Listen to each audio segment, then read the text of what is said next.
ఒకవైపు భారతదేశాన్ని దాదాపు మొత్తం జయించిన మొఘల్ చక్రవర్తి, మరోవైపు తన రాజ్యాన్ని కోల్పోయిన తలవంచని ఒక రాజపుత్ర వీరుడు. అతని దగ్గర లక్షల సైన్యం లేదు, అతని దగ్గర అపారమైన సంపద కూడా లేదు. కానీ అతని దగ్గర ఒకటి మాత్రమే ఉంది: స్వతంత్రంపై అచంచలమైన నమ్మకం.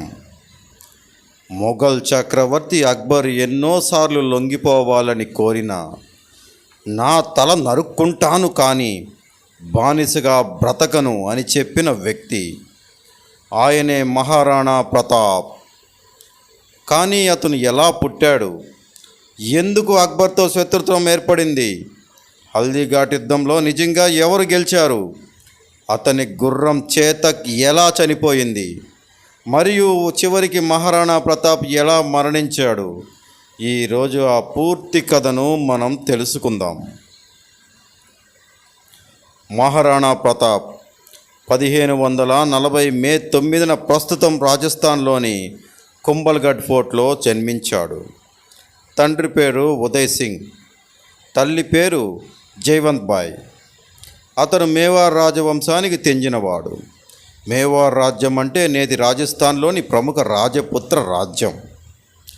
చిన్నప్పటి నుంచే ప్రతాప్కు గుర్రపు స్వారీ, ఖడ్గ విద్య, విలువిద్య నేర్పించారు తల్లిదండ్రులు. అతడు రాజకుమారుల్లా విలాసవంతమైన జీవితం కాకుండా అడవులు, కుండలు, గుట్టల్లో యుద్ధ శిక్షణల మధ్య పెరిగాడు. అప్పుడే అతని మనసులో ఒక భావన బలపడింది: మేవార్ స్వతంత్రంగా ఉండాలి. 1572లో తండ్రి ఉదయ్ సింగ్ మరణించడం జరిగింది. అయితే రాజ్యంలో ఒక సమస్య వచ్చింది. కొంతమంది చిన్న కుమారుడు జగ్మల్ను రాజుగా చేయాలని అనుకున్నారు. కానీ మేవార్ సర్దార్లు నిర్ణయించారు రాజ్యాన్ని కాపాడగలిగేది ప్రతాప్ మాత్రమే అని. అలా మహారాణా ప్రతాప్ మేవార్ రాజుగా ప్రకటించబడ్డాడు.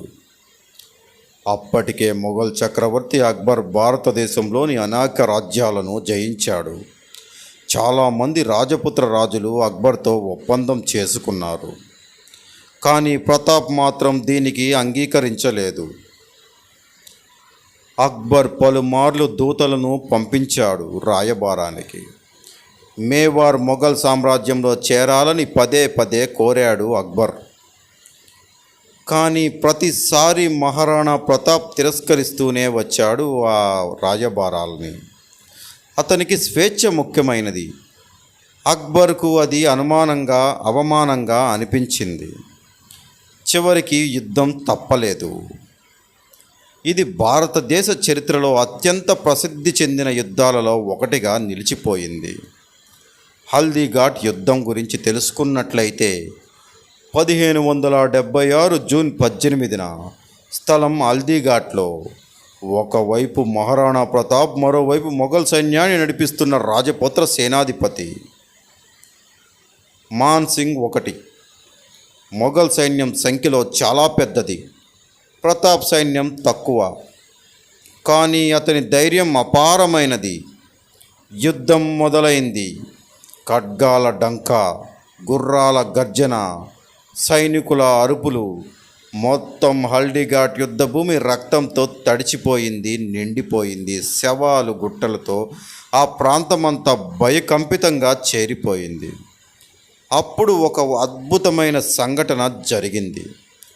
ప్రతాప్ తన ప్రియమైన గుర్రం చేతక్, చాలామందికి తెలిసే ఉంటుంది, రాణా ప్రతాప్కు అతి ఇష్టమైన గుర్రం చేతక్పై స్వారీ చేస్తూ నేరుగా మాన్ సింగ్ వైపు దూసుకెళ్లాడు రాణా ప్రతాప్. చేతక్ ఒక ఏనుగు మీదకి ఎగిరి దాడి చేసింది.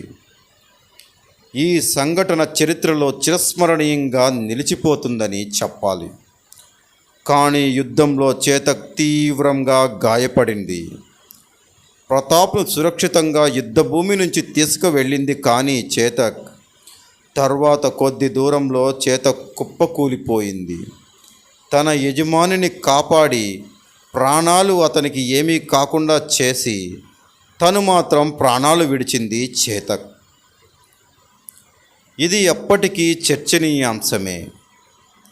మొఘల్ సైన్యం యుద్ధభూమిని ఆక్రమించింది. అందువల్ల కొందరు మొఘళ్ళు గెలిచారని చెబుతారు. కానీ మహారాణా ప్రతాప్ పట్టుబడలేదు, లొంగిపోలేదు. కొన్ని సంవత్సరాల తర్వాత మేవార్లోని అనేక ప్రాంతాలను తిరిగి స్వాధీనం చేసుకున్నాడు మహారాణా ప్రతాప్. హల్దీఘాట్ యుద్ధంలో ఎవరు గెలిచారు అనే దానికి సరైన ఆధారాలైతే లభించలేదు. అందువల్ల చాలామంది చరిత్రకారులు దీన్ని పూర్తి మొఘల్ విజయం కాదని భావిస్తారు. హల్దీఘాట్ తర్వాత ప్రతాప్ అడవులలో జీవించసాగాడు.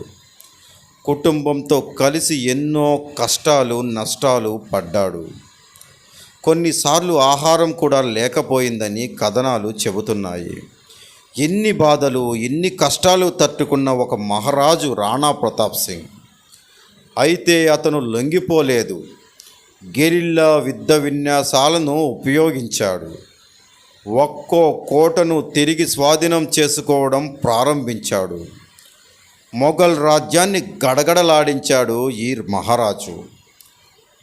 అతను మళ్ళీ స్వాధీనం చేసుకున్న కోటలను చూస్తే కుంభల్గఢ్ ఫోర్ట్, గోగుండా, దివార్, మేవార్ ప్రాంతంలోని అనేక కోటలను తిరిగి రాణా ప్రతాప్ మళ్ళీ స్వాధీనం చేసుకున్నాడు. మొఘల్ సామ్రాజ్యం నుంచి లాక్కున్నాడు. 1582లో జరిగిన దేవేర్ యుద్ధం అతని గొప్ప విజయంగా పరిగణించబడుతుంది. ఈ యుద్ధం తర్వాత మొఘల్ ప్రభావం మేవాడ్లో బాగా తగ్గిపోయిందని చెప్పాలి. చాలామందికి ఒక అపోహ ఉంది మహారాణా ప్రతాప్ మరణం గురించి.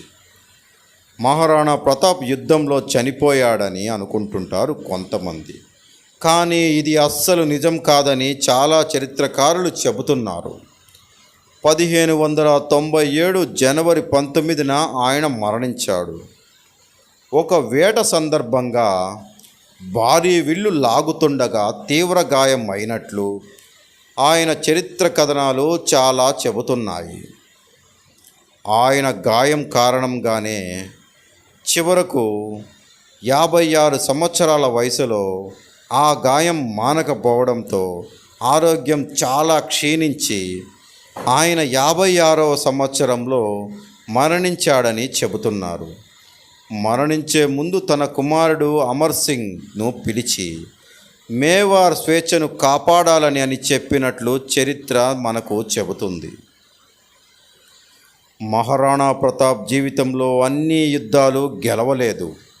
అతని రాజ్యం కూడా కొంతకాలం కోల్పోవలసి వచ్చింది. అతను అపారమైన కష్టాలు పడ్డాడు.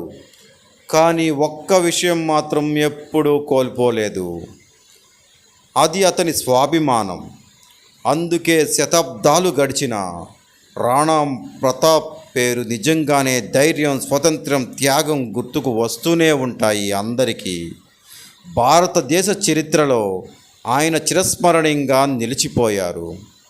చరిత్రలో రాజులు చాలామంది ఉన్నారు. కానీ తలవంచని రాజులు చాలా తక్కువ మందే ఉన్నారు.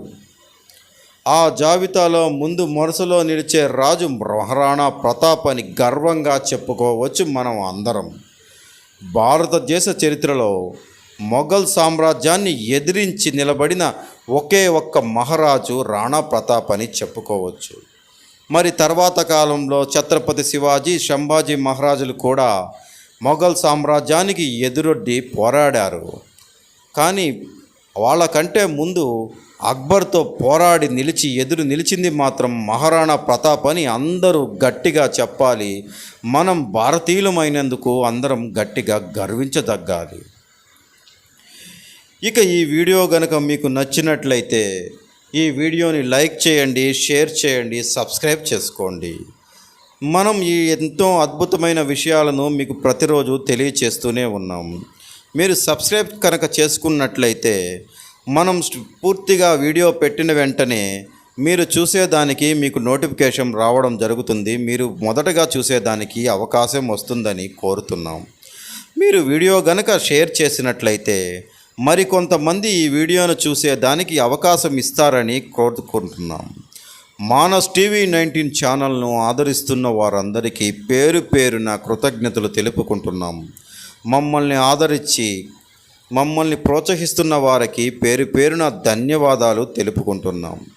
రేపటి సరికొత్త వీడియోలో సరికొత్త చరిత్ర, సరికొత్త మీకు తెలియని గొప్ప రహస్యాలను ఎన్నిటినో మీ ముందు ఉంచడానికి ప్రయత్నిస్తామని, సాయశక్తులా మేము కృషి చేస్తామని మనస్ఫూర్తిగా మీ అందరికీ తెలుపుకుంటూ ఈ వీడియోలో మీకు అందరికీ ధన్యవాదాలు తెలుపుకుంటూ రేపటి వీడియోలో కలుస్తామని మిమ్మల్ని దగ్గర నుంచి సెలవు తీసుకుంటున్నాం. జై హింద్, జై భారత్, జై శ్రీరామ్, జై శ్రీరామ్, జై శ్రీరామ్.